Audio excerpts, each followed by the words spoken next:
Titans. Strike like a lightning bolt. You feel the ground pounding, that might be the coast. Quick like a joke, like to hit when provoked. Don't you doubt that. That's a Jaguar to a house cat. That's an outcast to a whole squadron. If you talking Houston, then we've got a problem. You'll probably get the horns if you mess with the cattle. Sit back in your saddle and get ready for the fan battle.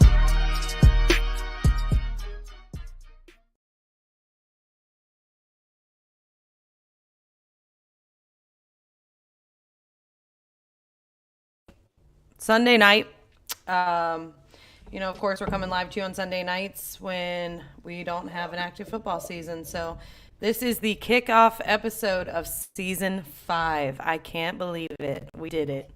This is monumental here because we're still as awful as we were when we started. We make no progress, and we love it.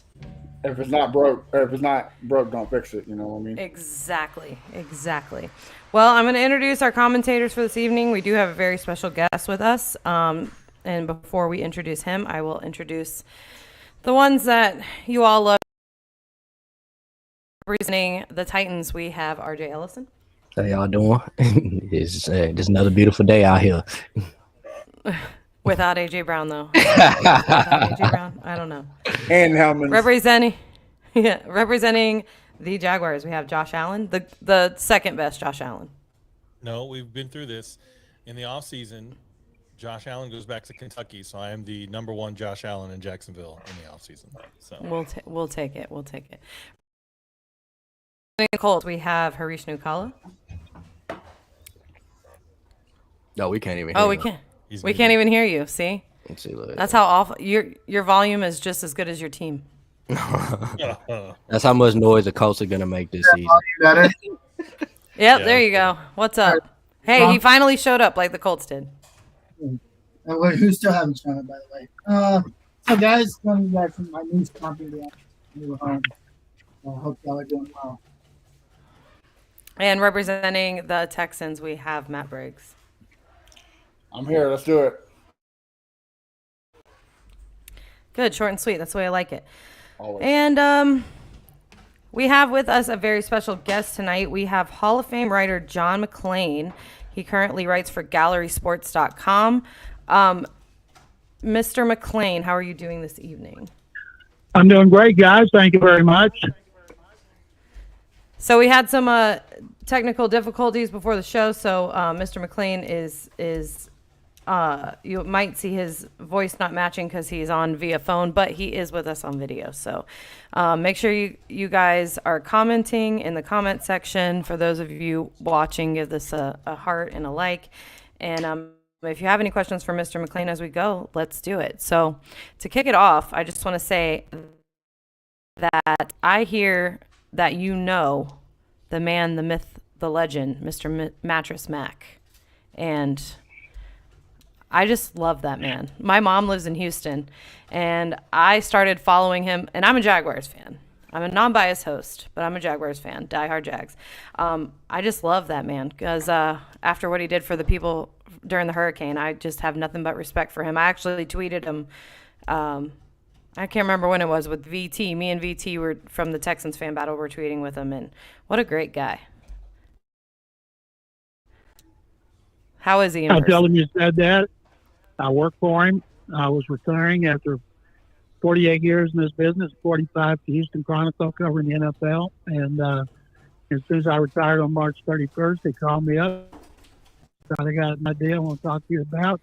And I went into Gallery Furniture, and we talked and hashed out a website he wanted to do, GallerySports.com. And I've been his lead columnist ever since. And what I like about it is I can write about things besides football and the Texans. And I just spent 10 days at Astros spring training, and I'm headed to the Combine for a week. And then I'm going to go to NFL spring meetings in Scottsdale for a week in March. And I got a trip to Vegas scheduled in there. And best thing I liked about it, he told me I'll fly first class everywhere. And so I jumped on that. I still work for my radio station, sportsradio610.com, where I do 3 columns, 2 podcasts, 6 shows a week. And I focus on the Texans, the NFL with the radio station. But I never covered a champion until I got to cover the Astros and write columns last Right. season. I thought I would Yes, sir. never cover a champion in Houston, and then I finally got to. Well, so I know that this is a AFC South podcast, but I do have a question since you did attend spring training. How did you like the new Major League Baseball rules? It's going to take time. The Astros have a young Hunter Brown, came up in September and was outstanding. And I did a column on him, and he said, "You know what? I used all these rules last year. You adjust to get used to them, then you don't think about them." He said the toughest one is not the pitch clock, because you adjust to the pitch clock. The pitch clock is time the pitcher gets the back from the catcher. He has 15 seconds to throw with no runners on. With a runner on, he's got 20 seconds. That's not the issue. The issue is he can only throw to first base or step off the mound twice. So if he does it twice, the runner on base is going to take a humongous lead knowing he's not going to throw over. And so every pitcher will have to save one of those moves to first base. And the batter's got to be back in the box with 8 seconds left in that pitch count. And there are players like Jose Altuve and Kyle Tucker with the Astros who have this routine they go through. It takes up way too much time. And one of their pitchers, Luis Garcia, has a motion in which he rocks a baby. He's working on pitching faster now. And it was fun in spring training watching those guys, 6 at a time, 6 mounds in bullpen, 6 on plate, 6 catchers, 6 coaches, clocking them and telling them, okay, that was 10 seconds, that was 11. So there are going to be a lot of struggles in baseball and spring training and when the season starts, but eventually they'll have it all taken care of. Good. My other question is, since you are doing Houston sports in general, have you followed the XFL at all? Are you following, what are they called? The Houston, what is Roughnecks. it? Roughnecks, yes. Oh, I actually got a chance to watch that game last week. You got a chance to watch it. I wouldn't watch the did. XFL right now. I've never watched any of those other leagues except the last version of the XFL, which was the second one, and the Houston Roughnecks was the only unbeaten team. Their quarterback was P.J. Tuckers with the Panthers, and their coach was Jim Jones, who I've known for 35 years because he was a coach with the Oilers. And the only reason I pay attention and retweet everything about the Roughnecks is because of Wade Phillips. And Wade was a head coach with a winning percentage of 60%. And so I hope Wade does well. But I've watched enough bad football from late July through the end of the season. I don't want to see any more bad football before training camp in late July. Yeah, I don't blame you there. Don't blame me there. Well, let's go around the horn real quick. Who wants to ask the first question? Josh Allen, you look like you're itching. Yeah, I know that you have a Hall of Fame NFL ballot, and there's a big campaign, or there was a big campaign by the Jags to get Tony Baselli in, and he's in. Now the fans, in Jacksonville are clamoring for Fred Taylor. So I'm just curious to know your thoughts on, do you think that Fred Taylor is Hall of Fame worthy? Ooh, Well, first setting of him all, up early.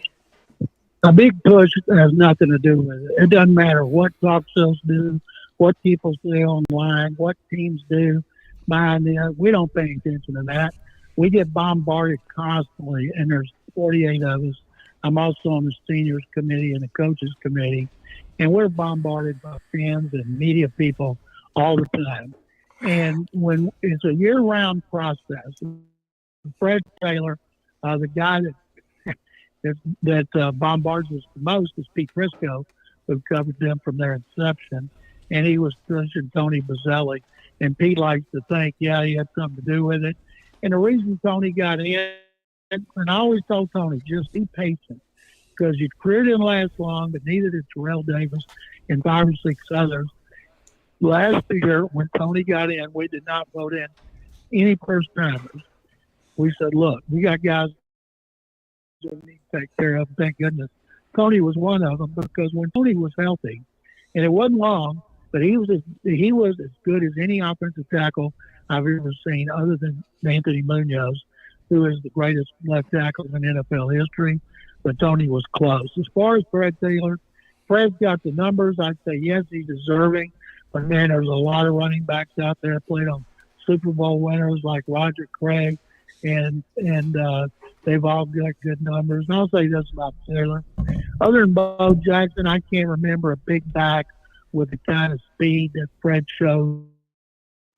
Breakaway speed, good blocker, good receiver. Someday he might make it. I don't know. I'm just one. All it takes is 9 people on our committee to not vote for somebody and keep them out. And then, of course, fans and media rant against the whole committee. And something that really bothers me about it, I hear people say the writers. And I always tell them, dumbasses, why don't you pay attention? We've got Hall of Famers on the committee. We've got broadcasters on our committee. Sam Kavares, who's been in TV forever. Oh, we're familiar. Jaguars. Yeah. And Sam does a really good job touting his players. And I was happy that Baselli got in there because Sam's finally able to go, man, thank you, finally. And because they're giving a great effort every year. So a long answer to it, I don't have any idea. Does he have the numbers? Of course he does. Nobody ever says Fred Taylor doesn't deserve it. Right. The reason guys don't get it is just like the NFL, competition. Yep. Yeah, it makes sense. Yeah. Well, Jaguars fans they'll never be satisfied. They've been shit on so much that's, getting Tony Baselli or any player into the Hall of Fame or anyone in general into the Hall of Fame as Jaguars fans, that was enough because it's been a rough 28 years, Mr. McClain. A rough 28 years. You guys just wanted division. Jaguars are going to be favored. They're going to be good. You hear that, RJ? Hey, man. You hear that, RJ? Yeah. Let me finish. I was going to say, just like we said coming off the 2017 season. Oh, well, that's not good. That's bad news. That's bad news. That's excellent news. Yeah, except we don't have Tom Coughlin. We'll see if they can be consistent, man. Hey. The problem back then, all the players wanted to leave for money, and they didn't pay them. Hopefully, they'll start paying them when they do well like they did. Think of all the guys that wanted out of there, beginning with Ramsey, so they could get a big payday, and for whatever reason, they just wouldn't do it. And they didn't have people to know how to work the cap to pay big bucks and still keep their people. So maybe they have those people in place now because I think the AFC South is a whole lot more interesting with the Jaguars being good. And a lot of people in Houston like, well, Jacksonville can do it. We can do it. And that's where there was one problem. They had a generational quarterback who was taken first overall. And no matter who the Texans get this year, he's not going to be a generational quarterback like Trevor Lawrence and then Andrew Luck before that. Oh, man, you're going to upset Harish with Andrew Luck because he still hasn't recovered from that. He still hasn't recovered. Look. Man. Don't blame him. Yeah, that was a rough one. It's brutal. Yeah. All right, who else has got a question? RJ? Yeah, I asked. So, we can just talk about the draft. So, do you see what teams do you see trading up for a quarterback this season? Ooh, good question.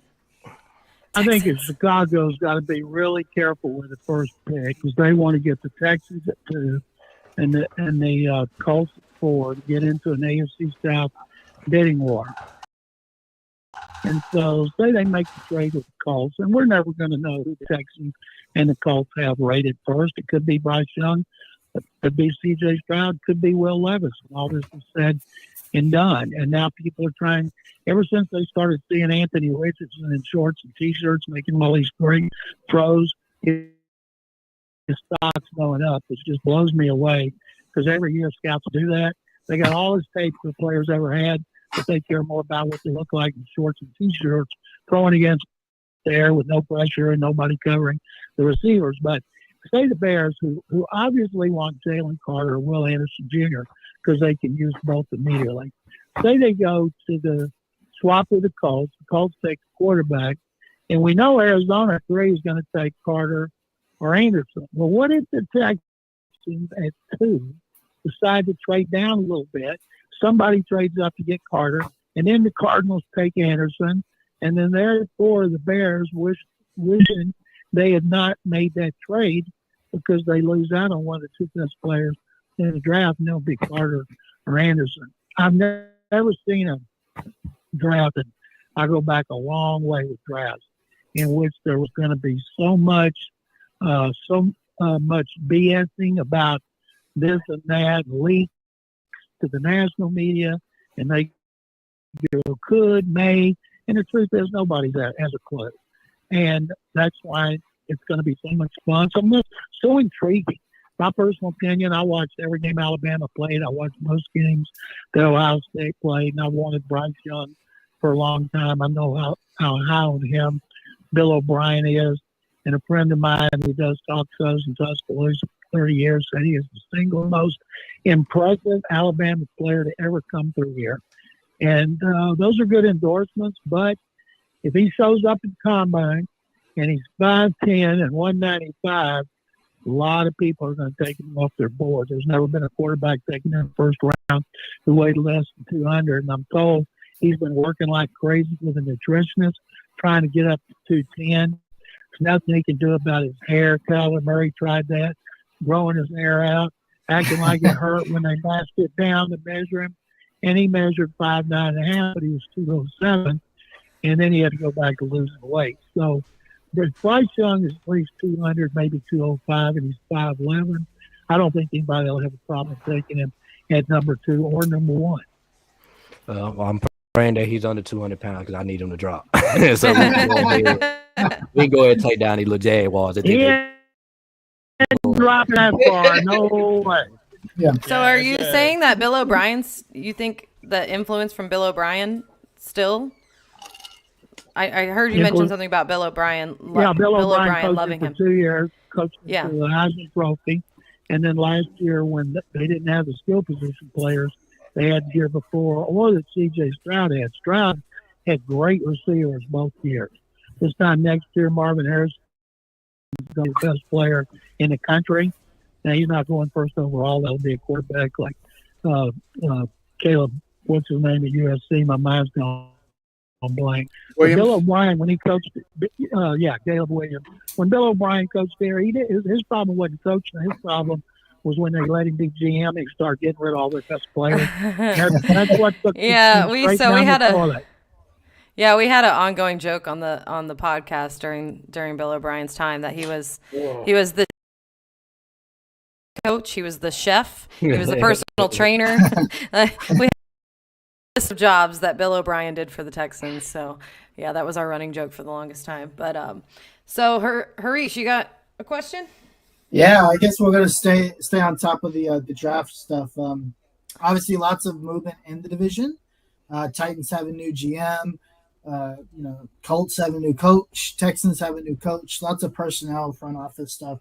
What insight can you give us about what these guys are looking for inside and outside, especially as you have new regimes? And I don't think I've seen any specific division have a need at quarterback and across multiple teams like this division does have right now. First of all, Mike Vrabel is one reason Rand Cawthorn got the Titans job is Vrabel's got more and more influence, and I think that's good. I don't think Mike ever will let A.J. Brown get away. I think the sooner they get rid of Ryan Tannehill, the better, because even if he comes back and stays healthy, he's done everything he can do for that organization. They need to find another quarterback. And I don't care if it's Derek Carr, Jimmy Garoppolo, anybody. Oh, I hope it's Derek Carr. Everybody loved it when they got rid of A.J. Brown because he had just beat up the division. He had killed the Texans. They were like, what? They traded A.J. Brown? And the Titans have to replace Taylor Lewan. They got 2 free agents in their offensive line who are starters. They need a left tackles, good draft of tackles. Most mocks that I've seen with people I trust have them taking different left tackles. The truth is, we don't know, but they do need to start up front because when you got Derrick Henry at 29, he's coming off a good year. You got to think, how many more seasons are they going to get to max out of Henry? And if you don't have an offensive line to block for him, and I think they got to start that, and somehow they got to get another quarterback. Yeah. Right now, I think we're going to be having to replace 4 offensive line on our 4 offensive linemen on our offensive line, because I don't think we're going to pay Nate Davis. We just let go of Terry Lewan. Aaron Brewer is probably not going to be our left guard next season, and I think we're probably going to cut Ben Jones. So hopefully we can get some replacements in this draft. I wouldn't mind going left tackle with the 11th pick, but if one of those quarterbacks, one of the C.J. Stroud, Bryce Young, or Anthony Richardson fall, I wouldn't mind getting either one of those 3. I think the only one's going to be available there is Anthony Richardson. It's that 11th pick, right? I think that's an intriguing place to be. It's probably, it is a middle of the road pick. Is there any spice to anybody wanting to trade up? Knowing the Titans' needs, do you think there's a need for them to even need to trade down, or should they trade down, especially all the gaps they have on the offensive line? I think if the Titans wanted one of those offensive tackles and say all of them were there, they should definitely trade down, assuming they all have all 3 of the top guys rated close together. But, boy, they need some picks. They need cap room. They need to use free agency, and they don't have the cap room.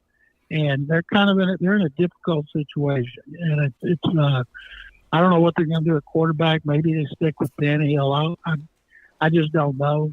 I know they like everything he's done as far as is off the field, the culture, the locker room, the leader, the toughness. Does he inspire confidence?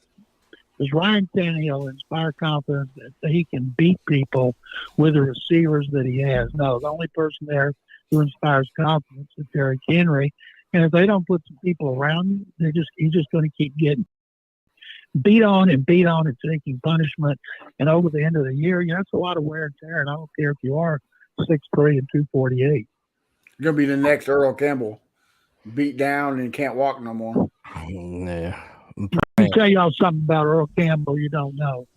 I've written this for years, and I've broadcast it for years. Earl Campbell's career didn't go down because he got used up too much.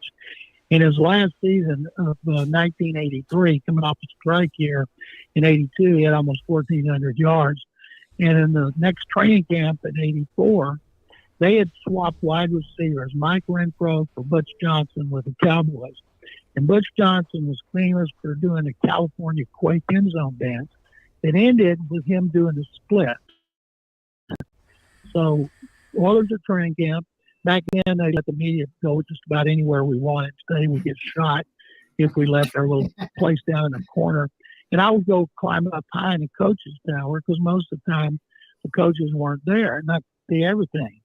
So one time, Butch Johnson catches a pass and he runs about 20 yards, and he's just going to go the distance and score, even though nobody's chasing him. He does the California Quake through fans, and he does the split. He gets up and goes back to the huddle.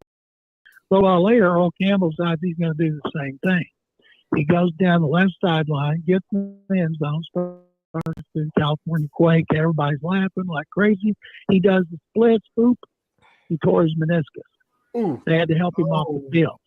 And he was never the same because they wouldn't let him get surgery because they wanted to trade him to the Saints, who were coached by Bum Phillips.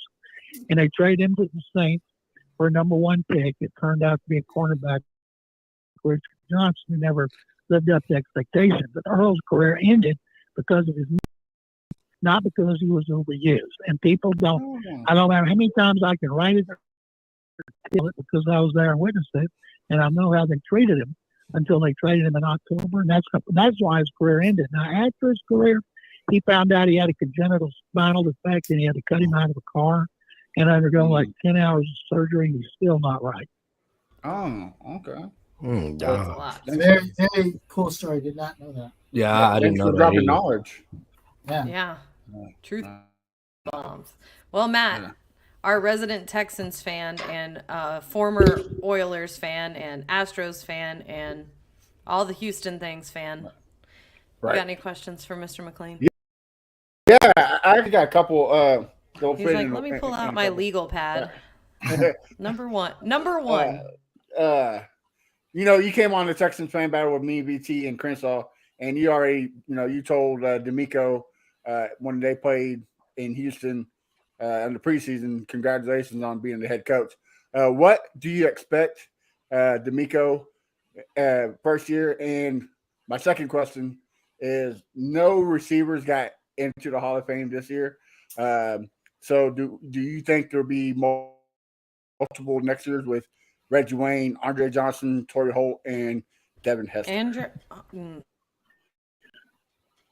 When I saw D'Amico, I loved covering him, liked him, respected him. I remember telling him one time, "You ought to be a coach when your career's over." I never thought he'd be a head coach. And there's like a couple of guys I've told them, "Man, you ought to go into broadcasting. You'd be really good." And so I'd done a column on D'Amico last year when the Texans played their last road game in Santa Clara. And we had a long chat. And then I went over to see him and Kyle Shanahan. A bunch of people from the Texans are with the 49ers because of Shanahan. So it was outside the locker room when they came off the field after pregame warmups. D'Amico came over and we shook hands, and that's when I said, "Let me be the first to congratulate you on being on your first NFL head coaching job." Not having a clue that it would be here, because I actually at that time thought Lovie Smith would be here 2 or 3 years. I didn't know he was going to hire the worst offensive coordinator in history, and if he had a better coordinator, he'd still be the head coach. So D'Amico just laughed about it, and so I have.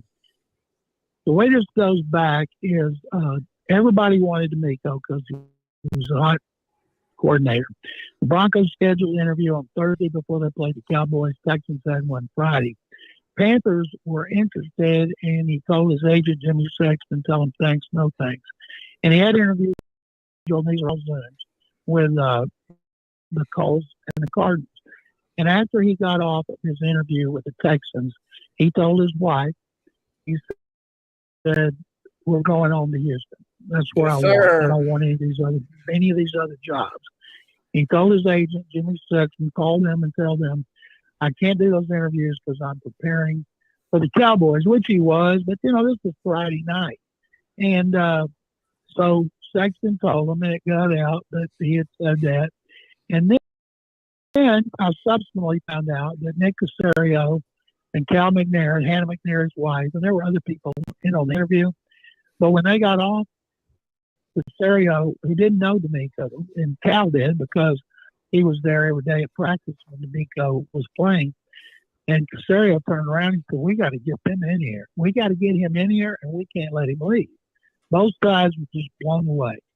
And one reason D'Amico had told me when I talked to him for his interview, Houston's home. That's my dream job. And I'm thinking, you know what? People are going to think you're absolutely crazy. How would this be your dream job when they just had 2 one-and-done coaches, both minorities? And everybody around the country is going to tell you you're crazy to go there. And he knew, David Culley is retired here in Houston, and he's a great guy. I like him so much. David was just overmatched as a head coach. And then Lovey made Pep Hamilton the coordinator, let him hire all the offensive coaches, call all the plays, determine the personnel. And I've never seen anybody worse at that. And so they're gone. And D'Amico knew that. He knew the ramifications of why they were making these changes. So he wanted to come here. He and his wife, Jamila, she's from here. They got married here while he was playing for the Eagles. They opened a home for wayward kids in Angleton, and they were building a home here. And the difference is now you can't build a home in the suburbs because you're going to be fighting traffic every day. And probably his home's going to be a little bigger than it was before. So they were so happy. I think one reason he's so popular, number one, he was the top coordinator and the number 2 overall candidate for Sean Payton. And the fact that he wanted to come here so bad. I mean, and once they interviewed Sean Payton, I knew they weren't going to hire him. And once they interviewed D'Amico, I knew they would. I knew if he handled it the way he was capable of, he would impress the heck out of them. So now he's here, and I've covered 15 head coaches here, and I've never seen any of them in their introductory news conference impressed the way D'Amico. I'm listening to him talk, and I'm thinking, why weren't you that good talking when you were playing? Because he was dynamic, and he was more reserved, and he was always cooperative, but always worried about saying the right and wrong thing. But he inspired people. After it was over, guys like Brian Cushing and Kevin Walter and some of those ex-players, they said, "Man, I want to go suit up, hit somebody." And that's the way the current players felt.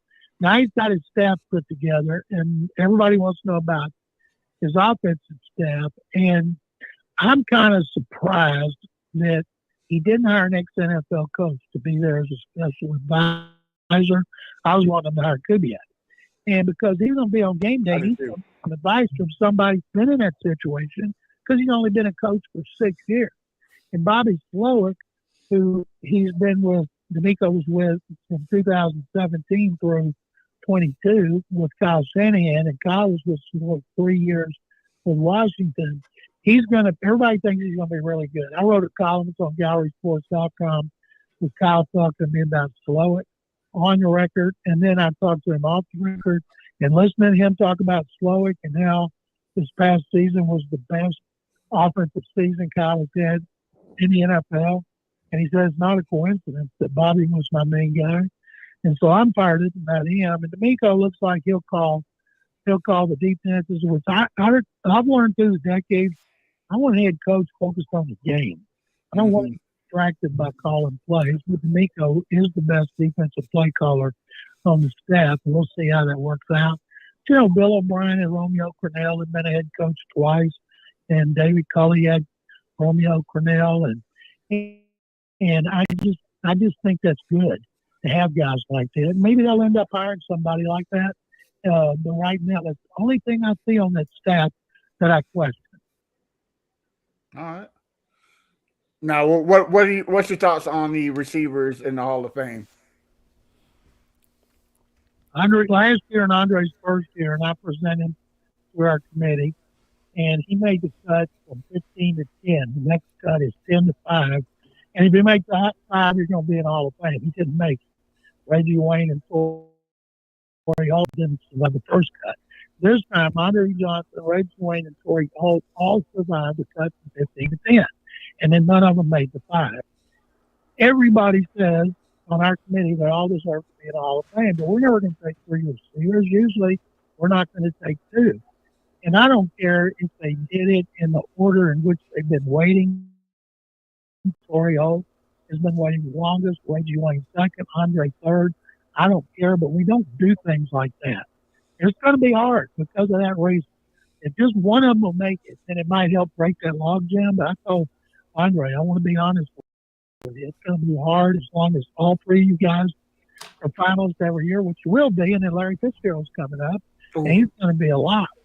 So Andre's been great. He's been patient. He says he understands the situation. I said it's not that people don't think you belong, is that they may think Reggie Wayne or Torrey Holt belongs first. And so I don't know what to tell you. I think he'll get in at some point. I just don't know when. But do you think there will be one a receiver period that goes in next year, or will it be like it was this year? Oh, I think it'll be just like it was this year, next year. Oh, all right. I think it'll be that way for a while. We had it that way with Chris Carter, Andre Reed, and Tim Brown. We got so frustrated. And then finally one of them made it, then the next one, and we're like, we finally were able to break that logjam. That's the way it was with Swan and Stallworth for the Steelers. They cancel each other out for years. Yeah. So I'm hoping this one doesn't take years. Yeah. Do you see? Sometimes it feels like it takes. Oh no, I was just saying. What was you gonna say? Go ahead, RJ. I love Eddie George. I covered Eddie here his first year, and I know him really well. He gained just a little over 10,000 yards. He's been a finalist a couple of times, but people aren't going to put him in over Fred Taylor. Oh yeah. I don't think they'll put him in over Ricky Waters or Roger Craig. And I'd love to see Eddie get it sometime, but I don't think it'll be anytime soon. Mm-hmm. Well, does anybody else have anything else to add? Yeah, I got one more. Of course. I know you've been on. I know you've been on some pretty good movies. You know, like Spring Breakers. You're on the longest yard, The Rookie. What movie that you were on? Well, truthfully, I spent 9 hours in a courtroom in Florida with Selena Gomez, Vanessa Hudgens, and Ashley Benson, who was on a show called Pretty Little Liars on ABC, and the director's wife, Harmony Korine was the director, Rachel was his wife, and I was a judge sentencing them to go back to jail. And James Franco, first time he was seen in the movie, he was in the courtroom. And I spent 8 hours mainly. They had to shoot Franco from 50 different angles and 3 people with him. And then they had to shoot the girls. And then I took a bunch of takes. First time I did a take, they go, action, I'll start my line. Director goes, cut. He said, Judge, you can't sentence them without looking at them. And I said, well, I feel like a dirty old man. He said, you're a judge. Look at them, because they're all wearing their little spring bikinis and everything. So spending 8 hours in that courtroom with them wasn't too bad. Right. The The judge longest and jury charge of was that a one, lot right? of fun too, because they had so many famous people on that, and ended up getting seen by a lot of people, making a lot of money. Get to hang out with Adam Sandler. He was a big sports fan, a great guy, and I was been around him quite a bit on movie sets. And then Burt Reynolds, who was one of my heroes in the '70s, and he just couldn't have been nicer to us, and so that was an incredible experience as well. Awesome. I have one more question before we wrap up. You know, how long, what would you, it was 20 years that you were writing? But you're still writing now, right? You retired and then unretired. My 52nd year in the business, and I've covered. I was 4 years the Waco Tribune Herald. Take that back. Taylor, and then I came down here in '76, started on the Oilers in '77, and retired from the Chronicle March 31st, and then took a job at Mattress Mac at Gallery Sports. So it's been 52 years and probably 46 covering NFL. Well, goodness, I was way off. But that being said, I'm old. I wish it was only 20. you look like it's only been 20. That's what it was. I was assuming. Thank you. I know it's a lot. You're but welcome. That being said, so you've been doing this for such a long time, and so many things have changed in sports broadcasting, sports journalism since you first started. What is it that's different, that you like, pros and cons, and do you have any advice to the younger generation getting into it? First of all, when I started in this business, it was probably through the late 70s, 80s, and 90s, mid-90s. Like, media could watch all the practice. We could talk to assistant coaches coming off the field. The BS with them, whether we were interviewing them or not. Everything was so loose. And somehow Vince Lombardi won 5 championships with that. And you see all these dynasties, and they had that. And then all of a sudden, it started with Bill Parcells after he won his second Super Bowl. He decided he is not watching practice, no assistant coach talks, and I talk. And so I reminded him one time, you never get to another Super Bowl after you put those restrictions on the media. And he said, are you trying to tell me that I didn't go to another Super Bowl because of what I did with the media? I said, I'm just saying. And so others started to say that. And now, you can't just go in a locker room like with the Oilers. We could go before practice and go hang out in the locker room. If you want to talk to a player, you could. If you didn't want to talk to you, you'd say, I don't want to talk to you. Or you go to the weight room, or the shower, or the restroom, or on the field. And then we could talk to them afterward. We could hang out in the lockers and get to know them, talk about their families there, where they played college football. And now you get 45 minutes. Sometimes they're there, sometimes they're not. You just stay 1 minute longer, you get tasered. And it's just the restrictions are so much more for journalists today. And I'd say journalists, there's so many people in the media business that don't have any training. They're in there because they're fans and because they want to be in that business. And it offers a lot of opportunities online. And that's the way everybody's going, is online. At some point, the New York Times, the Washington Post, and the Wall Street Journal will be the only surviving newspapers printing every day, and everybody else will be online. And that's why there's so many more opportunities today because of that. And the internet has changed everything so much compared to the way it used to be. And I feel bad that people younger today covering teams in any sport don't have the access we used to, where you can go sit down with the general manager in his office. Bum Phillips was the head coach of the Oilers. I could go into his office and watch tape he put up players and he trusted me. If he told me something off the record, same way with their personnel people. And when Charlie Casserly started with the Texans GM, Charlie came from Washington where they were kind of old school. He respected the writers, and he carried that respect here, and I always appreciated it, and I always liked working with Charlie. And I was at an event in Florida, Reggie Jackson's Mr. October fundraiser last month. There were 40 Hall of Famers there, and Patrick Mack told me to go cover it. And I was sitting at a table talking to Warren Moon, and when Warren played, I mean, you're never friends with people when they play or coach. But after your career's over, you can be friends because there's no conflict of interest. And I told Warren, I said, I always appreciate the way you treat me with respect. And he said, I consider you a friend, and I have for a long time, and I always will as long as I'm breathing. And I thought that was about the nicest thing anybody ever said to me. And those are the kind of things you don't talk about with people when you're covering them because you may have to rip them. There was a couple of people I liked, and I had to be critical of them, and they didn't understand. I thought we were friends, and so I had to be careful about that. So I would say that you don't get to know today the players and the coaches like you used to, and that's too bad because most of them are really good and interesting people. Yeah, and I feel like COVID made that even worse, honestly. It's a shame, really. But anybody else have any final questions before we wrap this thing up? Anybody else? Thank Matt, you for you coming don't on. have any more questions? I'm shocked. I do, but I know. I'll ask one more. This one's kind of to help me prove Haris I'm right. John, why is J.J. Watt better than Robert Mathis and Dwight Freeney? Oh man! Hold on, I'm gonna sit back. I'm gonna sit back for this one. JJ's a 3-time NFL Defensive Player of the Year award, and probably is the second greatest pass rusher in the history of Reggie White.